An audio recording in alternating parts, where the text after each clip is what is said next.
കൊല്ലപ്പെട്ട ഇറാന്റെ പരമോന്നത നേതാവ് ആയത്തുള്ള അലി ഖമേനിയുടെ ഭൗതിക ശരീരം പൊതുദർശനത്തിന് വെച്ചിരിക്കുന്ന ടെഹ്റാനിലെ ഇമാം ഖൊമേനി ഗ്രാൻഡ് മൊസല പ്രാർത്ഥനാ ഹാളിൽ മുൻ യുഎസ് പ്രസിഡന്റ് ഡൊണാൾഡ് ട്രംപിനെ വധിക്കാൻ ആഹ്വാനം ചെയ്ത് വൻ ജനക്കൂട്ടം.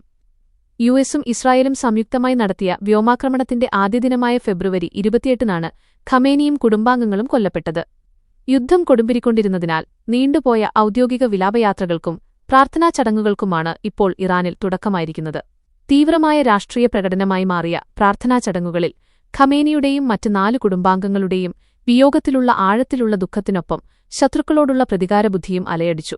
പുലർച്ചെ 8-ന് ആരംഭിക്കുന്ന പ്രാർത്ഥനയിൽ പങ്കെടുക്കാൻ തലേദിവസം രാത്രി മുതൽ തന്നെ ആയിരക്കണക്കിന് ആളുകളാണ് പള്ളിയിലും പരിസരത്തുമായി തടിച്ചുകൂടിയത്.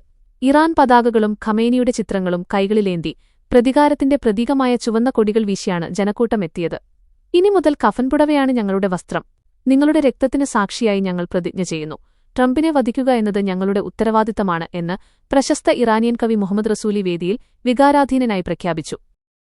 21 ലക്ഷത്തോളം സന്തുഷ്ടരായ ഉപഭോക്താക്കളും 2 ലക്ഷത്തോളം തിമിര ശസ്ത്രക്രിയകളും പൂർത്തിയാക്കിയ മലബാറിലെ ഏക കണ്ണാശുപത്രി Al Salama eye hospital, hospital road, Perinthalmanna.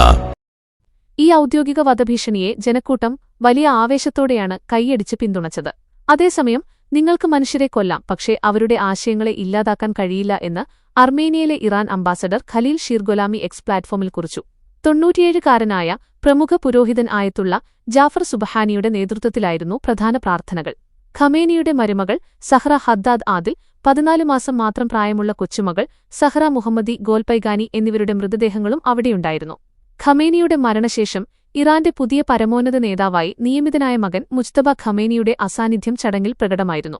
സ്ഥാനമേറ്റെടുത്ത് 3 മാസമായിട്ടും അദ്ദേഹം പൊതുവേദികളിൽ പ്രത്യക്ഷപ്പെട്ടിട്ടില്ല. കഴിഞ്ഞ വ്യാഴാഴ്ച നടന്ന സ്വന്തം ഭാര്യയുടെ ശവസംസ്കാര ചടങ്ങിൽ പോലും അദ്ദേഹം പങ്കെടുത്തിരുന്നില്ല.